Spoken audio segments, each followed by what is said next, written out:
Man, oh man, where do we even begin with SummerSlam?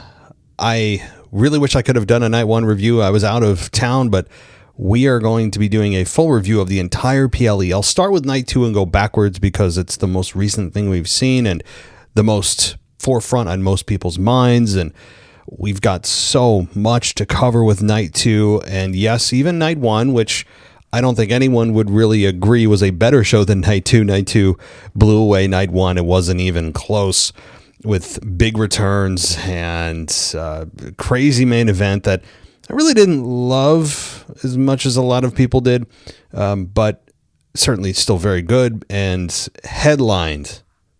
I mean, how can it not be headlined by the return of Kevin Owens, a guy that was out 17 months and had a C4 and C5 neck fusion and never knew if he was going to come back.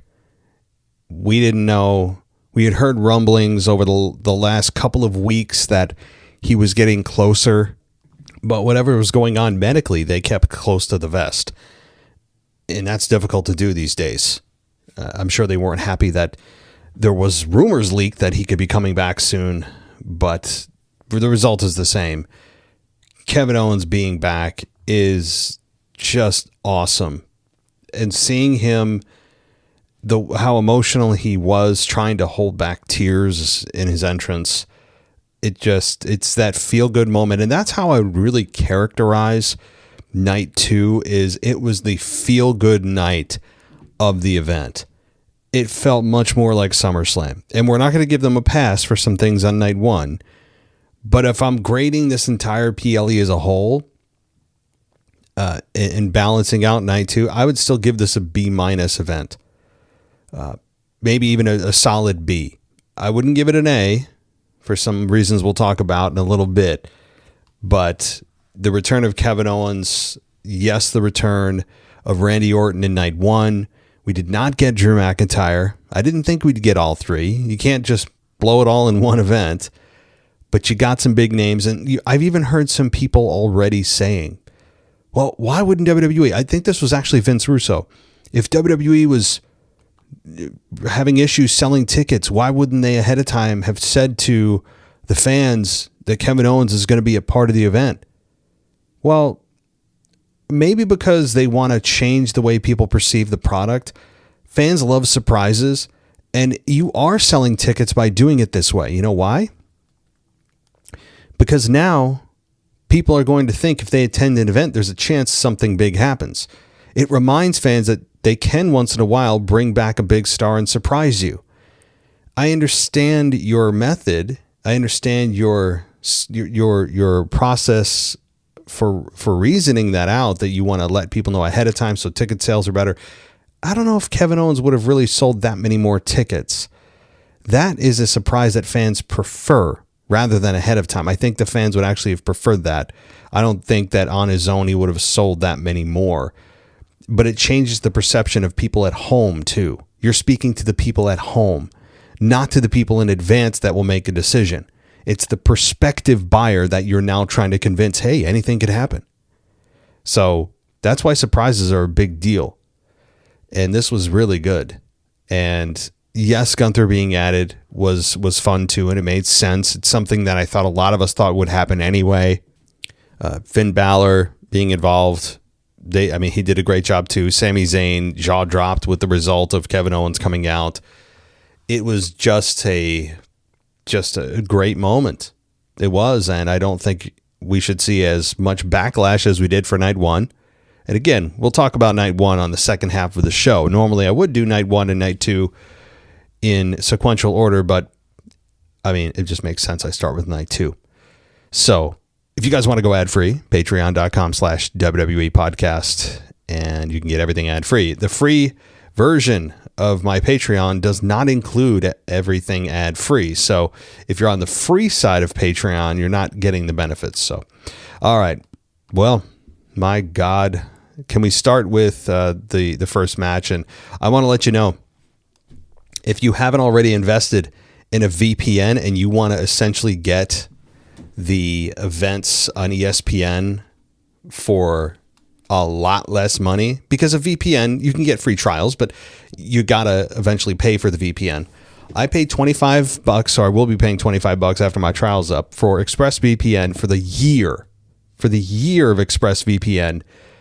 And then I just went on Netflix and watched SummerSlam. That's what I did. ExpressVPN, it'll say it's $50 a year, but if you try to cancel the membership on your app store subscriptions, it'll then offer you, the developer offers you like 50% off. So that's how I got it. And I'd highly recommend it instead of spending $30 a month on ESPN if anyone's doing that in the United States. So much, much prefer the VPN. Go to Netflix and bam. It's really that easy. Highly recommend. Unless, of course, you already have ESPN Unlimited for other reasons with the upcoming NFL season and everything else. But let's get into it. So Darius Rucker did the national anthem. I actually like Darius Rucker. Seen him many times in concert. Good stuff. And we had Finn Balor come out, Sami Zayn come out, Nick Aldis then say he's making an executive decision to add a participant to the match. And out comes Gunther. And Gunther and him shake hands a little bit reluctantly, putting their feud behind them. And he said, well, wait, he didn't say that there will only be one addition, and bam, here comes Kevin Owens. Massive ovation. Easily pop of the night. Excellent. As I said, the feel-good moment that reminds you why you're a fan. This was a moment that was so desperately needed for WWE and its fans, who have really been shitting all over the company, and rightfully so. If you think I or anyone else takes anything back we've said about the criticism of TKO and WWE, and there's a lot of it coming, by the way. This is not a show to blow smoke up their ass at all. You'll see. But this is the stuff that keeps us coming back. This is the drug that we crave as fans. These moments, these returns. And it was just a great, great time for Kevin Owens, even more so, I'm sure. Just a cathartic moment, I'm sure, after 17 months of unknown. And actually, I don't think he got surgery 17 months ago. I think the doctors had to wait a few months and they didn't know what to do and everything else. Got the fusion. Things went well. He recovered. But imagine his brain while he's in the hospital, recovering at home, and all he's thinking about is that moment. You know, fans can't appreciate that because they're not a part of it. They're just living their lives. You and I mean, as we should be. I'm not saying we should dwell on their progress and live through them, but once you put your brain in theirs, if you try to, and see the way that maybe they saw their recovery, it puts a new perspective on it. Like, hey, I'm sure this is the way what he was envisioning while he was in pain and unsure and all the doubt and everything that creeps in. That's that moment. So good stuff. I can't say enough about it. For a guy that complains about a lot of shit in WWE, this wasn't one of them. Far from it. So we get a fatal four-way. The number one contendership is on the line, and Owens and Zayn. Zayn was slack-jawed, which was funny, and so he sold it well. And it really overshadowed Gunther being a part of this, but that's okay. I don't think we really thought Gunther was going to win this once Kevin Owens came out. But we got some good stuff here, and it ended with Owens giving stunners to pretty much everybody. And he put Zayn down with a stunner and got the 3 count. Quick match, though. That was some of the backlash, and rightfully so, from WWE of the length of the matches were ridiculously short in general, not all of them. And yes, the main event went on way too fucking long, but 8.5 minutes with Kevin Owens winning. This could have gone 15, and he gets the victory. So Kevin Owens is now the number one contender for the championship. And Should be fun. Should be fun. He and Punk. Oh boy. It's just a great feeling. Okay. So let's move on here because I've only got through match 1 of 12. I'll go a little bit quicker. I promise every match review won't be this quick or that long.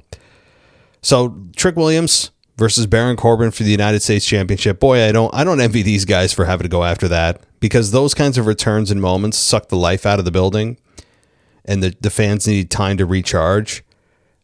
I don't envy them. So yeah, the reactions for both men were down, but look at what just happened. So the match was fine. I didn't have any issues with the match itself. It was okay. I like how Cole was pointing out all of the accolades of Baron Corbin to try to legitimize him about Taekwondo or whatever the hell he's doing. I can't remember, but he's a legit badass, as Michael Cole said. And I do appreciate those kinds of things that fans aren't looking into. So that was good.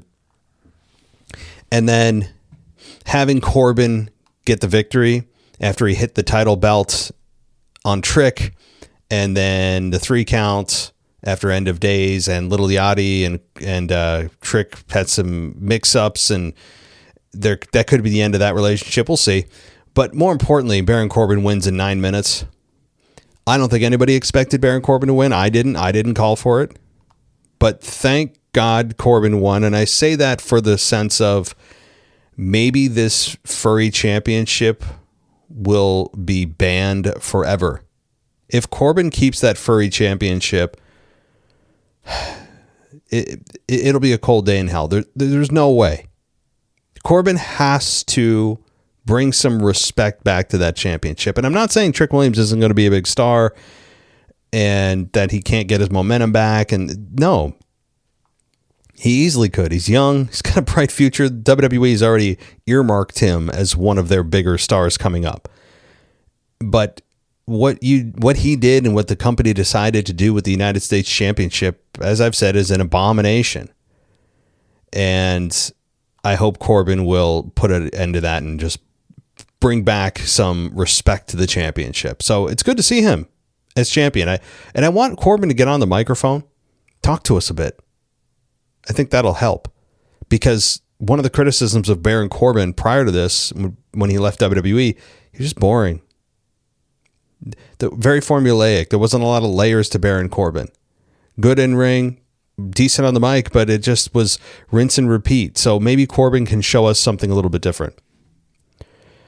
So we then had Tiffany Stratton and Cargill, Green, Flair, Legend in a 5-way ladder match for the Interim Women's Championship.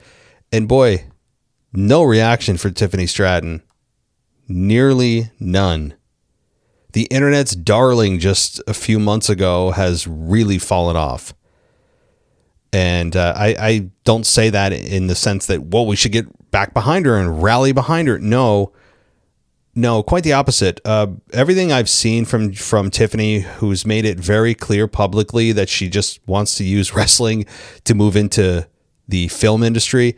And I know you're going to say, well, The Rock did that and John Cena did that. And yeah, but here's the thing. You don't say that while you're there. You don't say that you want to be somewhere else and that you're using the current place to hopefully open doors somewhere else. That is, to coin a phrase, retarded. Because then you are outing your employer and making them look bad that they have someone on the payroll that's not really invested in helping advance the current place they're at. Rather, they're using you as a platform. So, and I mean, you just look at her Instagram and her TikToks. It's all about, and actually, here's what it's not about. That's the problem. It's not about her being women's champion.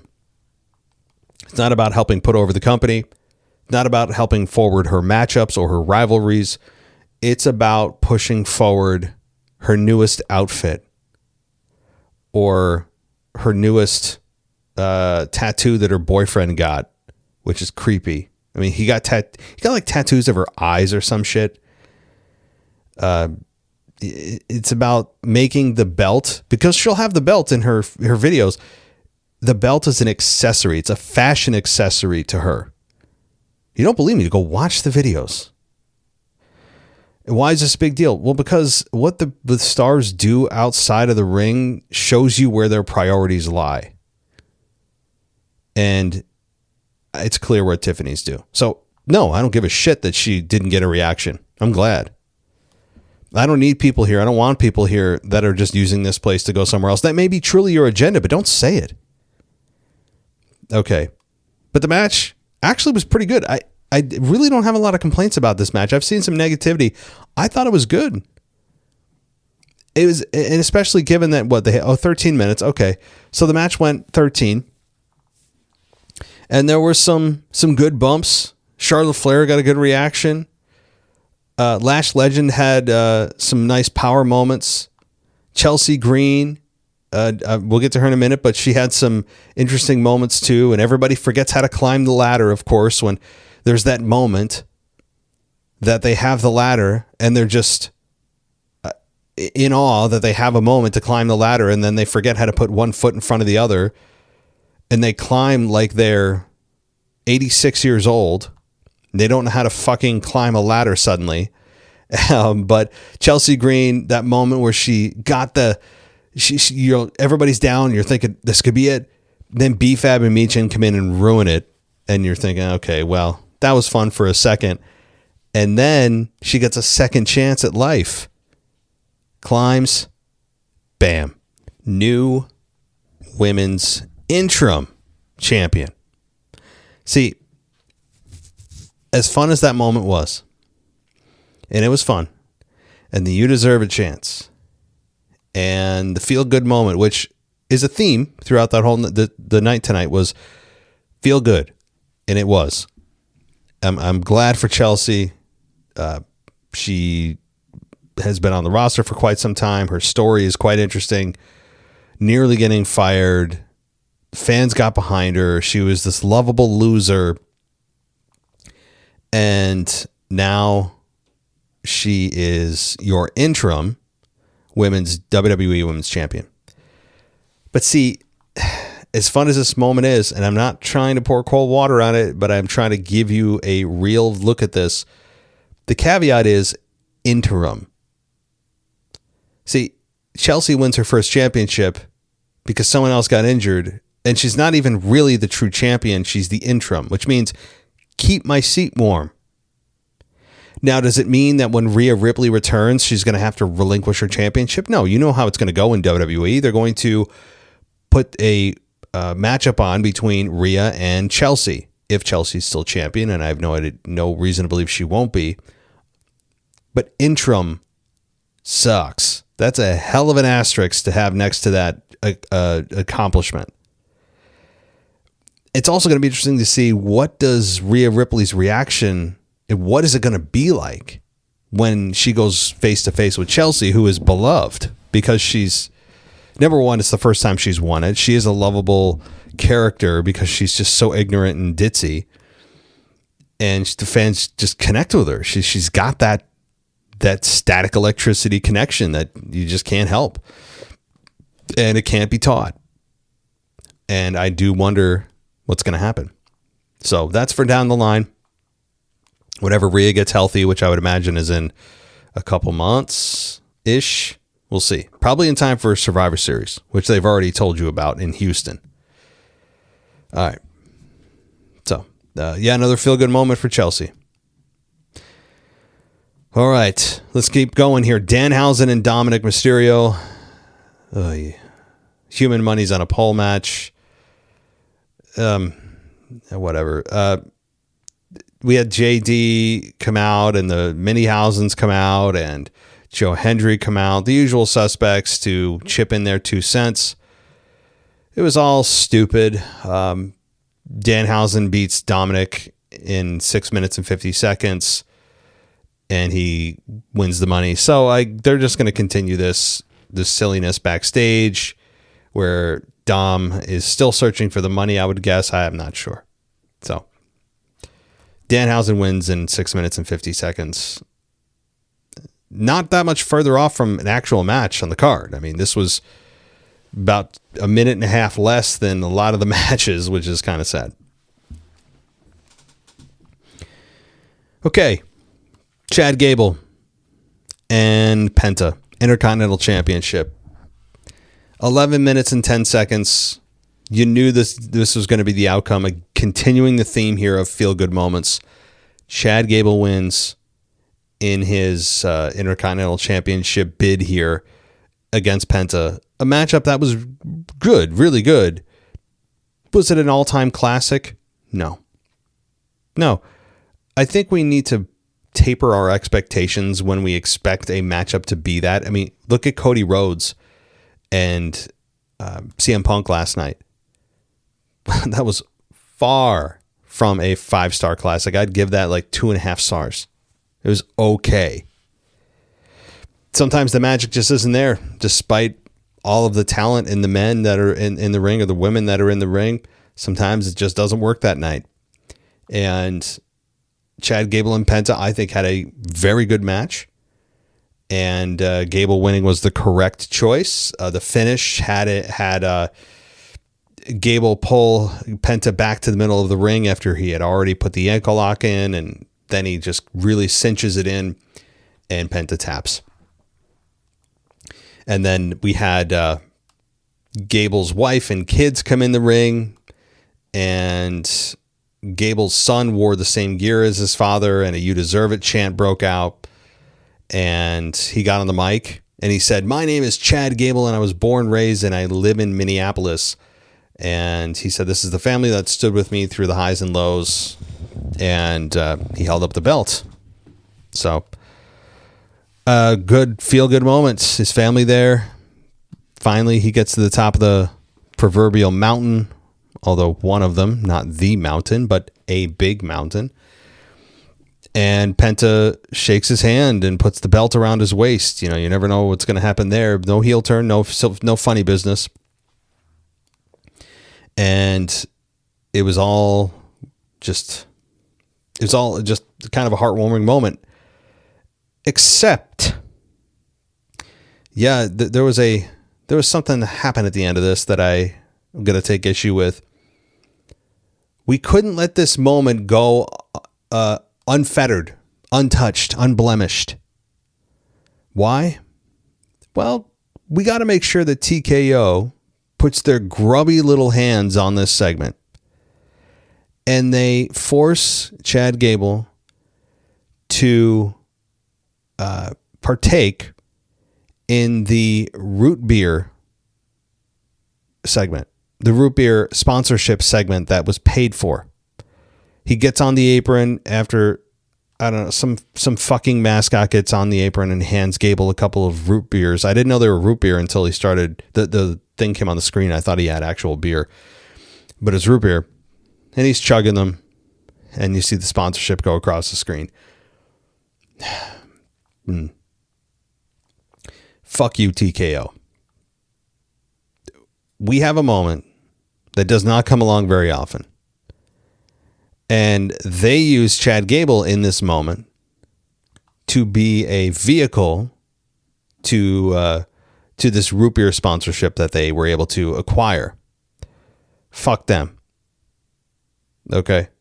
And that also, I mean, Nick Khan was front and center. I'm sure he had a big smile on his face. He didn't give a shit about pro wrestling. He's probably just seeing it for the first time. When he acquired WWE, there is no doubt in my mind he had no idea really what pro wrestling is. He had this general vague concept, but every time he opens his mouth, he continues to prove us right that he has no fucking idea what pro wrestling is and when it's good, what it needs to be. And it was also funny when Danhausen was throwing him money. If you didn't notice that, Nick Khan was at ringside, and he was throwing Nick Khan and some of the people next to him the fake human monies. Kind of the irony of that. I'm sure Nick was trying to find a way to maybe tax Danhausen on the fake money. I put a tweet out as well on X. I thought it was pretty good. I pat myself on the back, but break my hand patting myself on the back, as they say. But what did I say? Hold on a sec, guys. Bear with me. My internet is not good. So I said Nick Khan accepting fake money is the closest WWE has come to turning down a revenue stream. And you should see the look on his face. I put it on, it's one of my replies. It is just embarrassing. Nick Khan, he is a fish out of water. He just looks so uncomfortable. Okay, let's continue.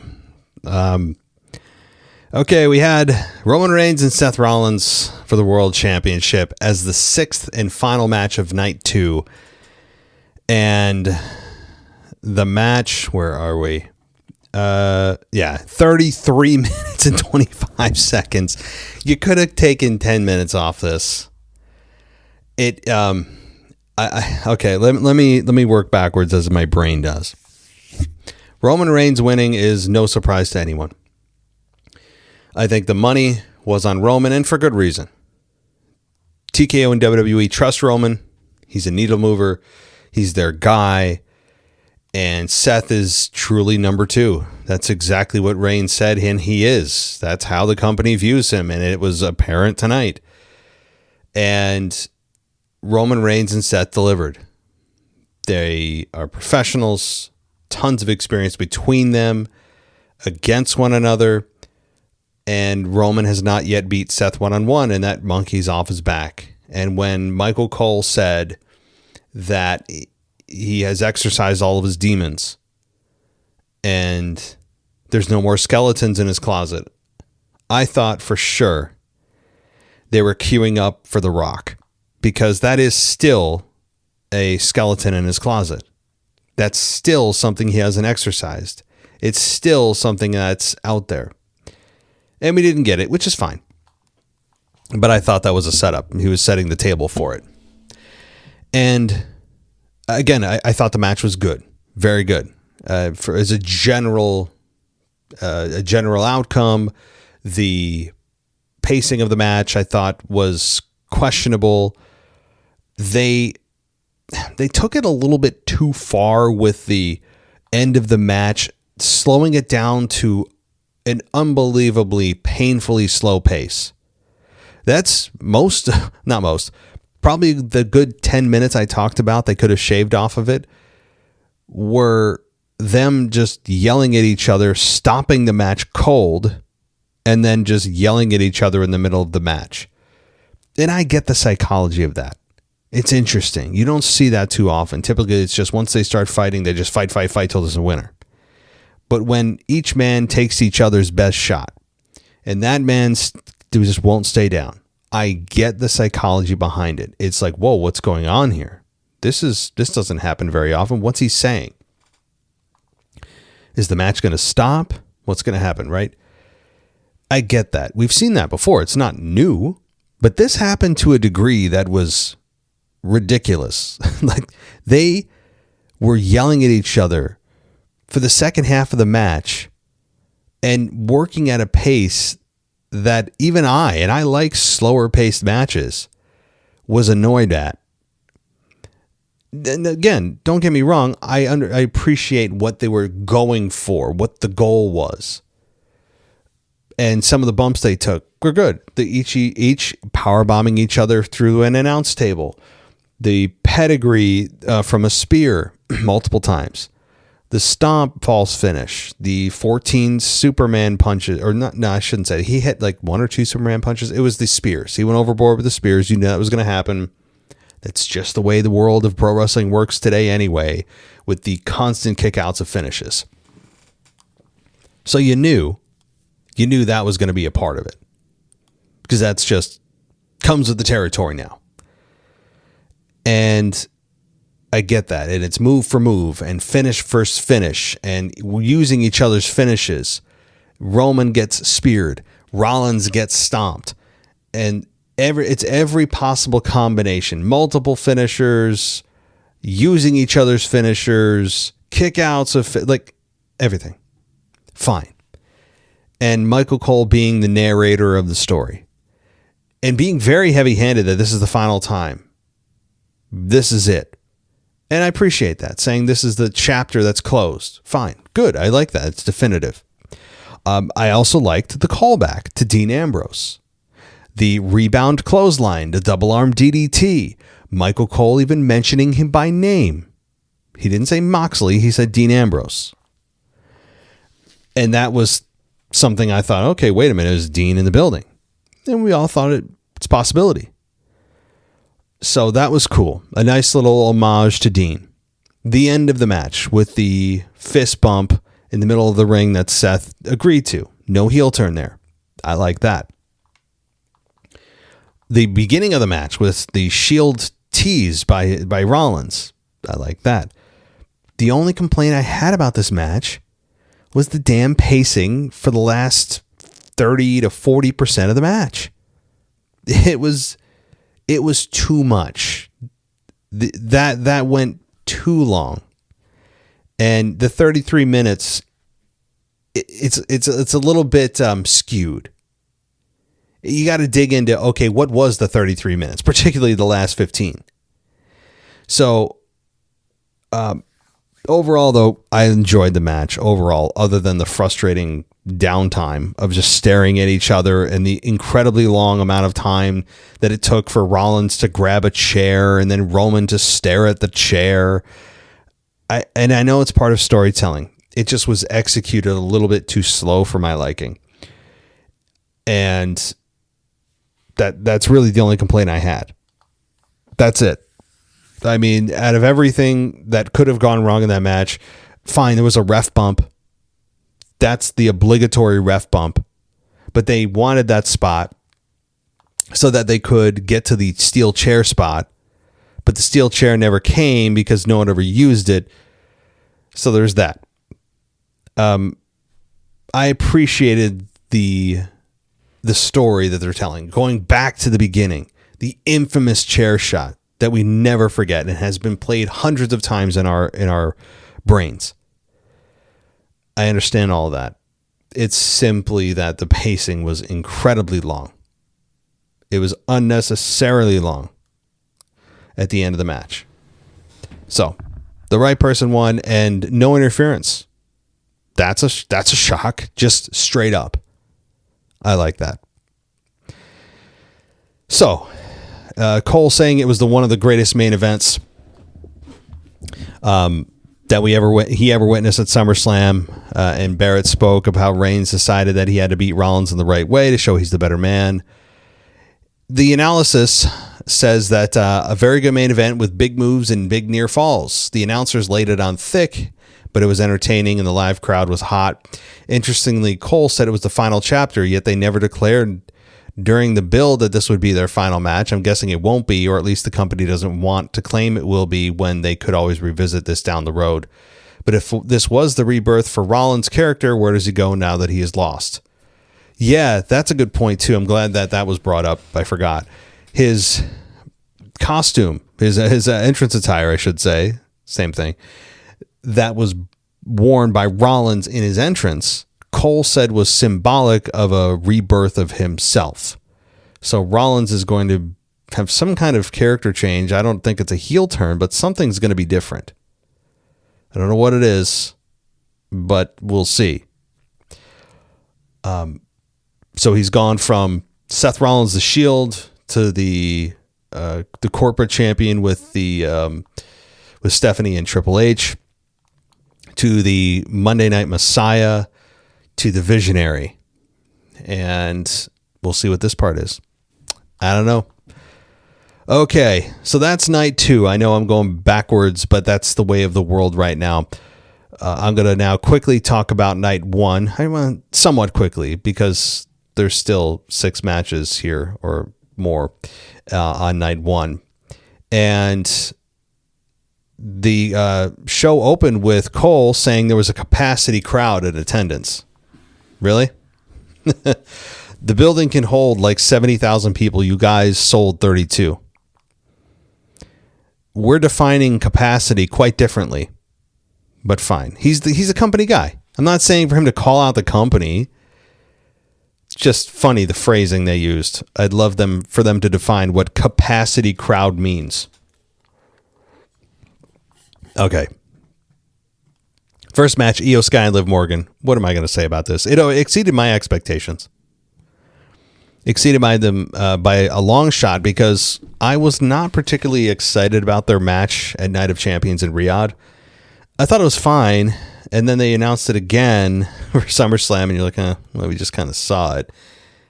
But as we all know, sometimes the more you work together, and oftentimes the better you should get and do get, and this was really good. They opened the show hot, and I think they more than delivered. The finish was excellent. Liv Morgan retaining was not the expected outcome, and that's fine with me. Io Sky had a great finish with the reversal of Oblivion that I don't think I've ever seen. Have you? No. Well, Liv Morgan retains, and the match went 13 minutes, so no complaints. LA Knight, Solo, Royce Keys, Jacob Fatu, Jimmy Uso, Jey Uso 6-man tag. You kind of knew where this was going to land as well. Nothing that was going to blow you away. This match wasn't meant to blow you away. It was meant to see if Knight can finally put the goddamn bloodline behind him, and to see what Solo Sikoa can do as this kind of newly formed babyface character. And it didn't really disappoint. I think you had the right guys win. If you had LA Knight lose with Solo Sikoa, I think that would have really hurt them. LA Knight needs to put this whole bloodline thing behind them.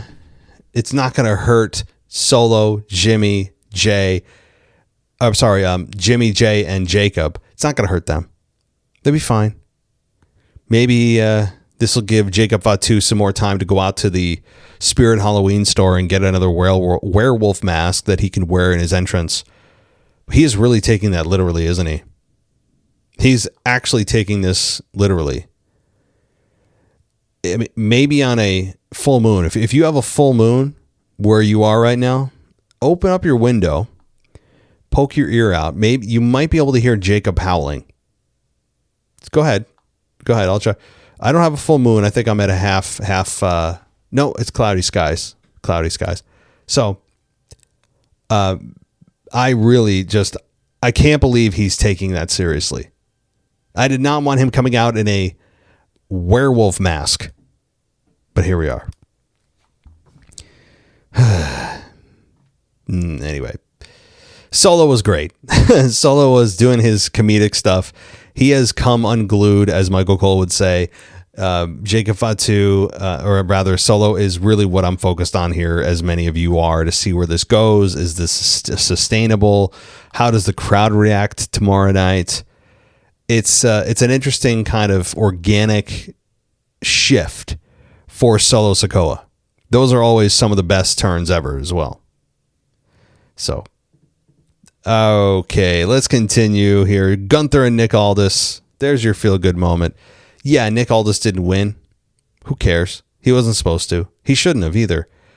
But he pushed Gunther, and Aldis looked awesome. This man is in shape, and I was blown away by his physique. Good for him for not being in the ring for 3 years and still keeping his body in the shape that it was. He looked like a wrestler. He's got his body is incredible, and his face it's almost as if he's able to look really old and young at the same time. He's got such a small head for a massive body, but also he's got a great voice. He looks like James Bond. He's a great, eloquent speaker. And I just, he's got so many unique features physically about him that's an asset. That's not me slighting him. And I really enjoyed what he had to bring here. He was amped up. A "You Still Got It" chant was breaking out. And some of the spots where Aldis going up and he had to jump over Gunther. He went for the big boot. Aldis avoided. He put Gunther down with a body slam, hits the top rope elbow, and he followed up with another one, applied the King's Lynn cloverleaf, and he reached the ropes. And eventually Gunther put him down, and Aldis tapped out. But it's fine. You got to put Gunther over. You can't have him lose to Nick Aldis, who then was going to go back into a GM role. That would have really hurt Gunther. So Gunther and Aldis have put things behind them. We shall see what's next for Gunther. I don't know. Because now Kevin Owens is going after Punk. So where does that leave Gunther facing Sami Zayn, who's also a heel? Is it what about Finn Balor? Are the three that lost that match going to now duke it out to see who can be the next number one contender? What happens there? I don't know.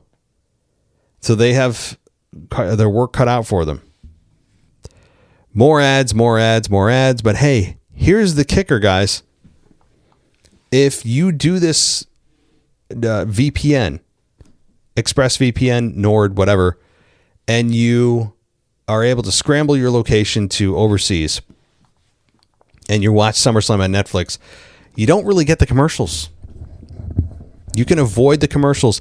So you may be saying, well, what do you do during the 4-minute ad break? Well, we don't get the ads, but we get advertisements for WWE's programming. It's not the other bullshit. So it's a little bit better. It's wrestling focused. Wrestling content focused, I should say. So it's a little bit more palatable to deal with. So if you really hate the ads, and I despise them, go to the ExpressVPN. And they're not a sponsor of the show. I'm getting nothing for this. I'm just telling you what I did. And I don't regret it for a second. Get the VPN, then log into your Netflix, and you're home free. It's a 2-step process.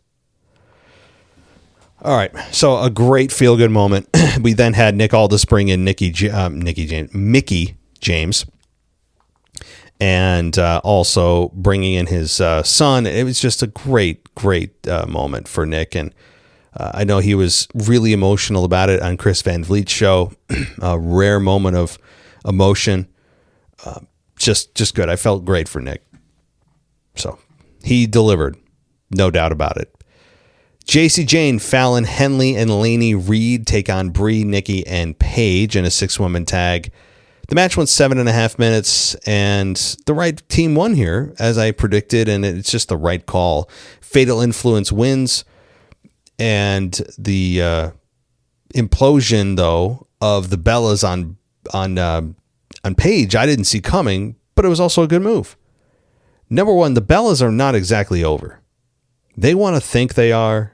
They aren't. The fans remember them from the Divas era. They are the face of the Divas era.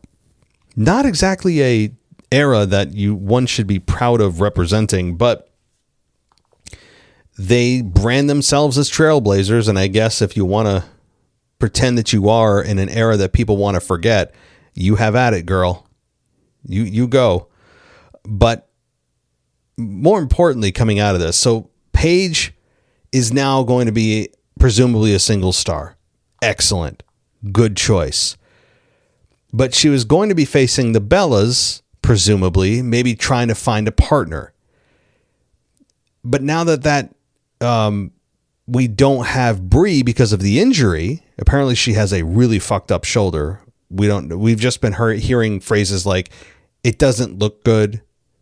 That means probably broken clavicle, torn tendon, maybe rotator cuff stuff. That if that's true, then she's going to be out for like 6 to 12 months.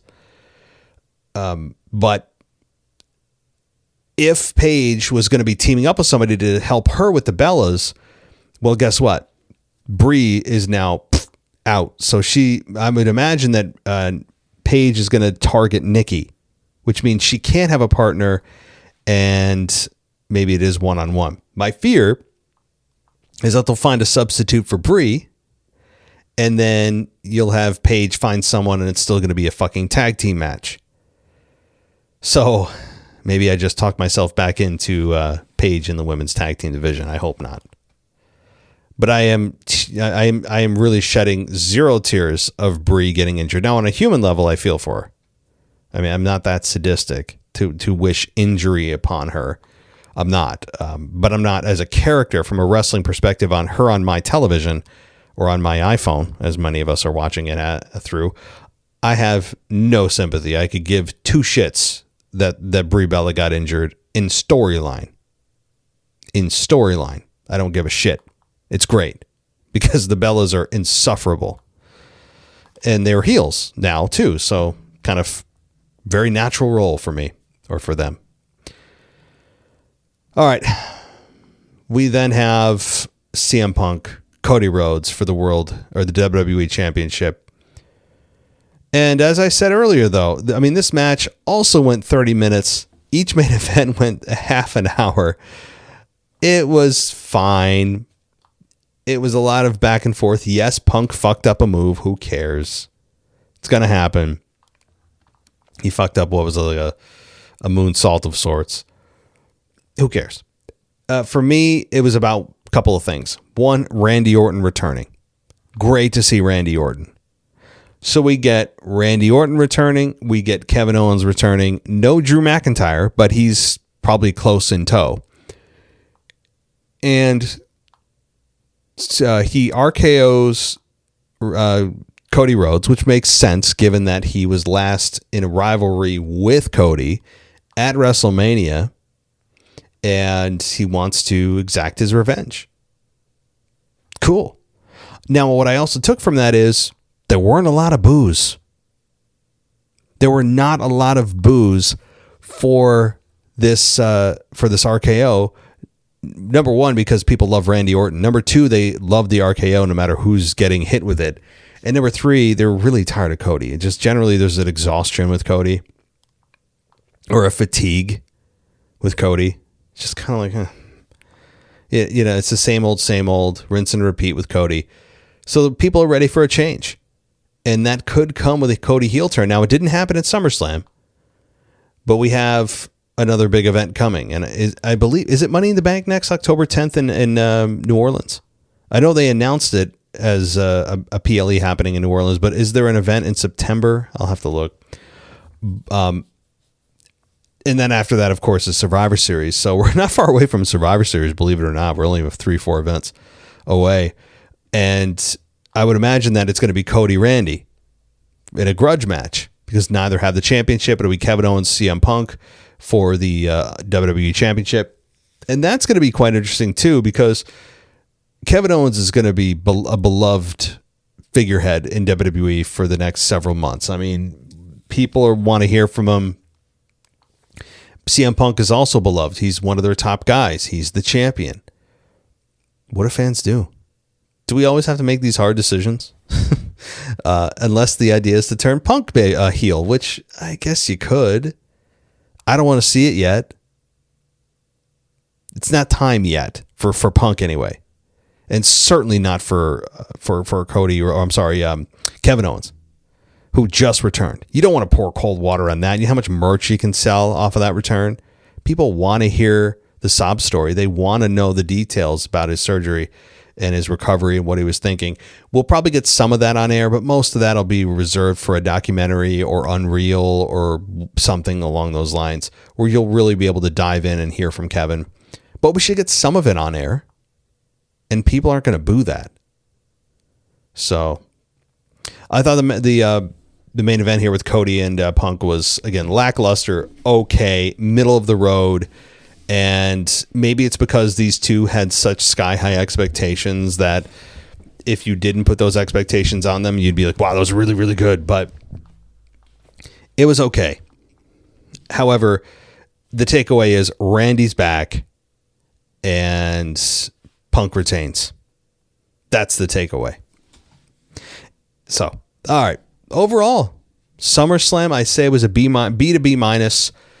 The advertisements within wrestling segments were just the Chad Gable is unforgivable in that moment. Fuck TKO. And the returns were good. Kevin Owens is the highlight of the entire event. Randy Orton is a close second. Having the match between Rollins and Reigns go the way it did, again, very good, but could have cut out 10 minutes of the the kind of slow paced nonsense, and having a feel good moment for Chelsea Green, who, hey, what can you say? It's a fun moment while it lasts, and we'll see what happens when Rhea returns. That will do it for my SummerSlam review for 2026. Of course, a huge Monday Night Raw coming tomorrow, and you just wonder where they're going. Are they going to open with Kevin Owens? Are they going to open with CM Punk? What's happening? Now, we have Obafemi also. Oh my God, I didn't talk about that match. Whew, that was close. I skipped over that. Obafemi, Brock Lesnar. Let me quickly talk about this. You know, I love Brock. I don't care about his outside antics. We truly don't know what happened and what didn't. People think they do.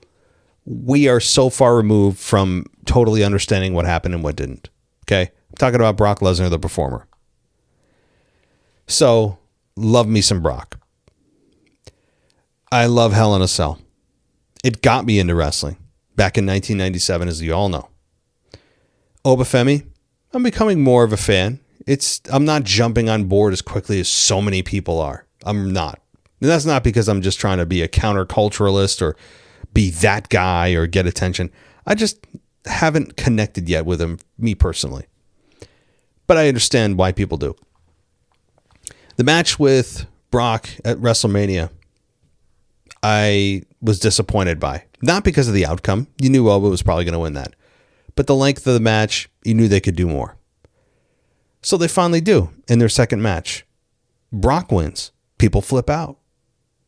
And then Obafemi challenges Brock again, and we get a Hell in a Cell match. And you're thinking, oh my God.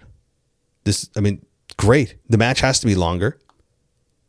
We're going to get blood. We're going to get violence. We're going to get the steel cage torn up. We're going to get the door ripped off. Hell, somebody may even fall off the side of the cage.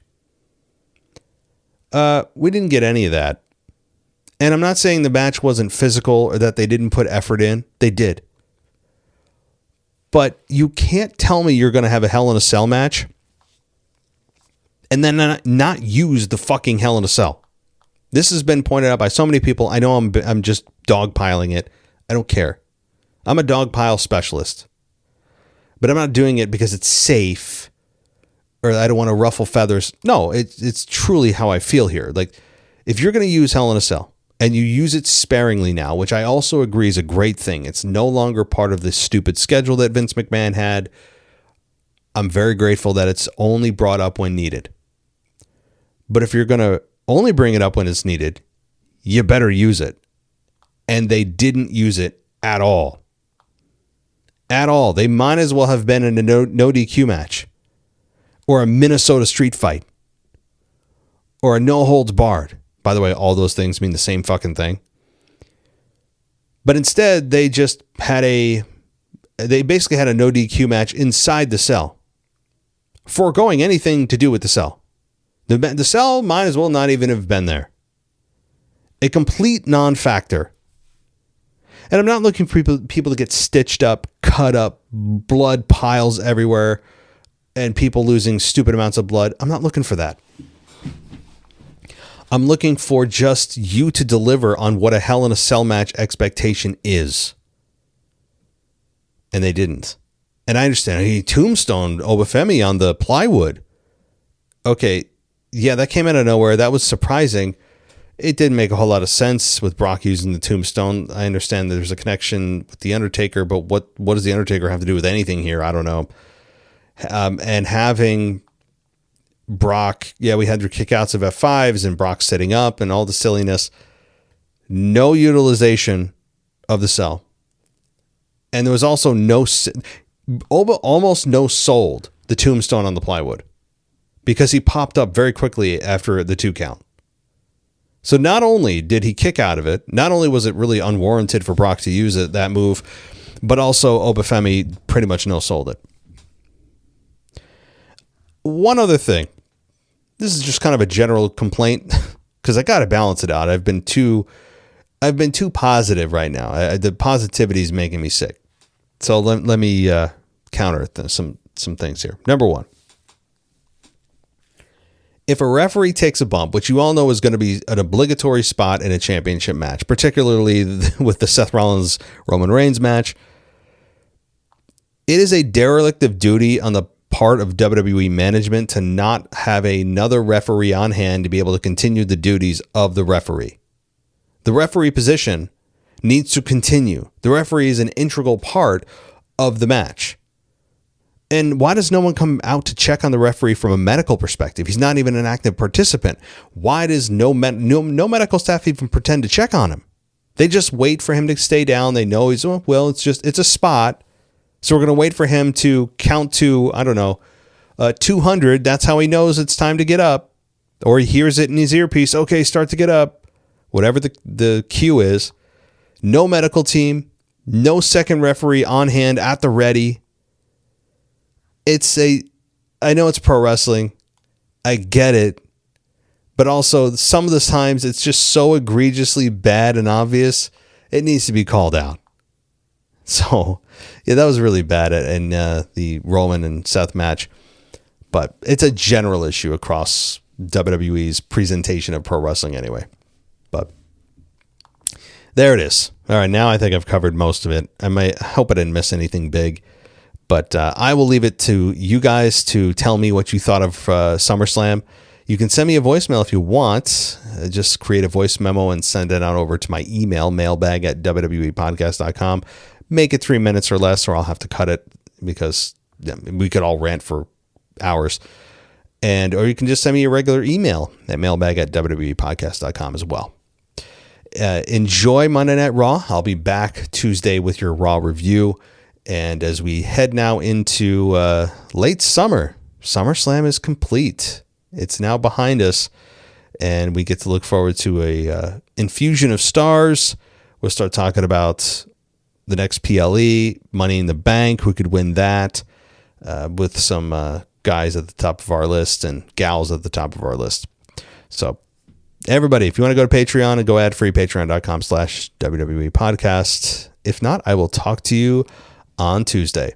Thanks for listening to the WWE Podcast. Don't forget to subscribe on your favorite podcast app so you don't miss a show, or head to WWEpodcast.com. And for all of these shows ad-free, head over to patreon.com/WWE Podcast. Until then, we'll see you next time.